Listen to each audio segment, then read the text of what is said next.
conhecido Augusto Comte, que é um dos teóricos fundamentais da sociologia, aliás, o grande pai da sociologia, junto a Augusto Comte nós temos um outro grande autor do pensamento sociológico, que é Émile Durkheim. E nós vimos em Augusto Comte alguns principais conceitos. Também temos conceitos principais em Émile Durkheim e que nós vamos tratar cada um deles. Primeiro, qual será a concepção de sociologia em Émile Durkheim? O que é sociologia para Émile Durkheim? Vimos que em Augusto Comte a sociologia é uma física social. Em Émile Durkheim, a sociologia vai ter uma outra conceituação. Mas vimos também que Émile Durkheim tem outros principais conceitos, que são a consciência coletiva. Então, falar de consciência coletiva, o que ela significa, qual é a ideia da consciência coletiva no contexto da sociologia e da educação. Temos a teoria do fato social. Temos as teorias da solidariedade mecânica e da solidariedade orgânica e temos então a educação como instrutora e socializadora em Émile Durkheim. Lembrando, conceito de sociologia em Émile Durkheim, consciência coletiva, teoria do fato social, solidariedade mecânica e orgânica, educação como instrutora e socializadora. Vamos então definir cada um destes conceitos. Primeiro, como Émile Durkheim pretende definir a sociologia? Para ele, a sociologia ela tem um status próprio. Ela não surge na esteira das demais ciências, mas a sociologia ela surge primordialmente para explicar a gênese, quer dizer, o nascimento, o surgimento e o funcionamento, o desenvolvimento das sociedades. Então, sociologia para Durkheim explica a gênese e o funcionamento das sociedades. A educação tem a grande responsabilidade para Émile Durkheim de manter a coesão social, de manter a união social, por meio de direitos, deveres, regras, normas, leis, disciplina. Através de tudo isso, a educação colabora para que a sociedade se mantenha coesa, unida nas suas ideias, nos seus pensamentos, nos seus valores e nos seus costumes. Mas vamos entender melhor, então, o que significa a consciência coletiva neste sentido. Porque Émile Durkheim diz, nós temos uma consciência individual, temos sim, mas estamos ligados a uma consciência coletiva. O que é uma consciência coletiva? São justamente os costumes, normas, regras, maneiras de pensar e de viver que são comuns a uma sociedade. Costumes, normas, regras, maneiras de pensar e viver, costumes que são de uma sociedade em si mesma, que fazem aquela sociedade ser o que ela é. Isto é a consciência coletiva. Mas como é que nós vamos manter essa consciência coletiva viva? Através do fato social. O que é o fato social? O fato social, para Durkheim, ele tem três principais características. Coercitividade, portanto ele é coercitivo, exterioridade e generalidade. Ora, então coercitividade. A educação, para Durkheim, faz parte do fato social. A educação ela é coercitiva em que sentido? Para manter a ordem social, para manter a consciência coletiva, esta união de costumes, normas e valores, a educação é coercitiva no sentido de impor normas, de impor regras, de impor leis, maneiras de viver e de pensar para que a pessoa se adapte à sociedade em que vive. Por quê? Desde que eu nasci, eu não inventei, como nós dizemos, a roda. Já existia uma maneira de pensar. Já existiam costumes, já existiam valores, já existiam normas e leis que regem a sociedade em que eu vou viver. Portanto, a educação vai fazer o quê?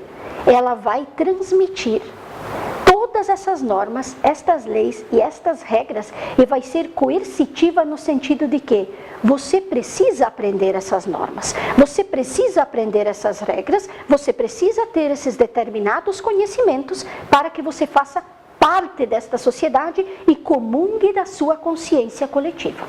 Exterior. Ora, nós temos uma criança de 2, 3, 4, 5, 6 anos de idade. Não se pergunta àquela criança, você quer aprender a lei de respeitar os outros? Você quer aprender isto ou aprender aquilo? Não se pergunta, por quê? É fato que ela precisa aprender a respeitar os outros. É fato que ela precisa ser justa. É fato que ela precisa ser honesta. Ah, você quer aprender matemática? Ou você quer aprender português? Eu não quero, porque eu não gosto de português. Eu não gosto de matemática. Mas o fato é que você precisa aprender essas ciências, porque elas são fundamentais para que você viva em sociedade. Você precisa aprender a sua língua através do português. Você precisa aprender a matemática para se relacionar com a economia do seu meio social.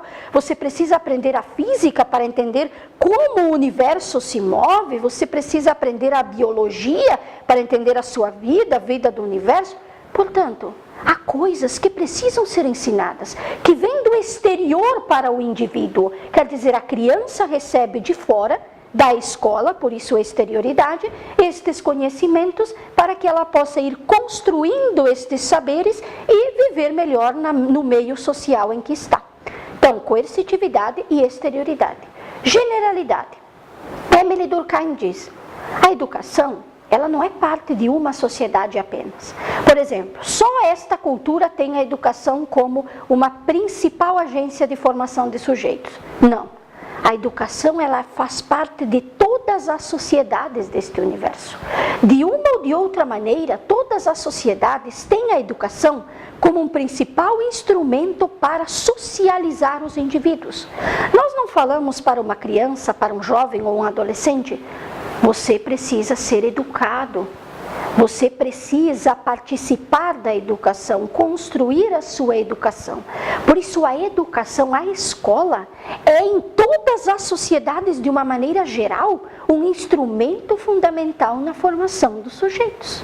Ora, por aqui nós já estudamos então alguns principais conceitos em Emily Durkheim. Nós estudamos o seu conceito de sociologia, enquanto explica a gênese e o funcionamento das sociedades.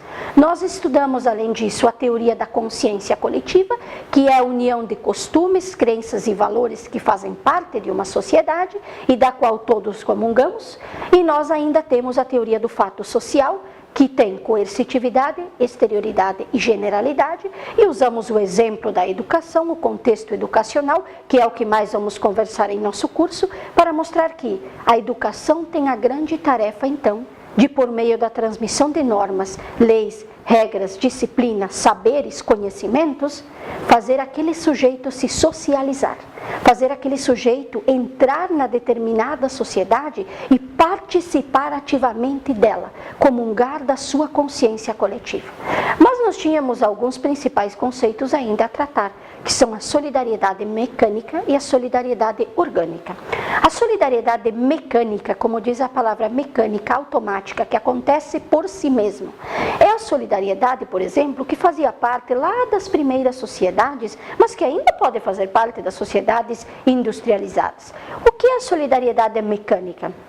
É quando nós ainda não tínhamos, de certa forma, a divisão social do trabalho, as especializações, mas as pessoas, elas viviam em sociedade e partilhavam a vida, se encontravam, se relacionavam, não porque uma dependesse da outra na questão econômica. Ah, porque eu preciso de você, eu entendo de uma área e você de outra, então eu preciso de você, pela mera utilidade eu vou me relacionar com você. Não, a solidariedade mecânica é um encontro, um relacionamento que fortalece a questão social, que fortalece a consciência coletiva. As pessoas se relacionam, são solidárias entre si, pelo simples fato de que fazem parte daquela mesma sociedade, pelo simples fato de que comungam de valores, crenças, normas, leis que regem aquele meio social. Mas a solidariedade orgânica não. Ela já faz parte primordialmente das sociedades industrializadas, das sociedades da especialização. Quer dizer, nós hoje temos um especialista para a unha, outro especialista para os dedos, outro especialista para a mão inteira, outro para o braço. Quer dizer, cada um entende de um aspecto específico da realidade. Portanto, o que vai acontecer? As pessoas, de certa forma, elas precisam muitas vezes do outro para quê? Ora, eu entendo desta parte do ser humano, você entende da outra parte, você da outra, você da outra. Nós precisamos um do outro para poder construir essa sociedade, porque no mercado de trabalho cada um é especialista em uma determinada área. Então nós temos a solidariedade orgânica, que não é mais só baseada na consciência coletiva, na união social, mas agora primordialmente na divisão social do trabalho e nas especializações. E nós falamos que, para Durkheim, a educação tem um importante papel. Mas qual será o papel da educação em Emile Durkheim? E aí nós vamos ver a sociologia e a educação em Durkheim.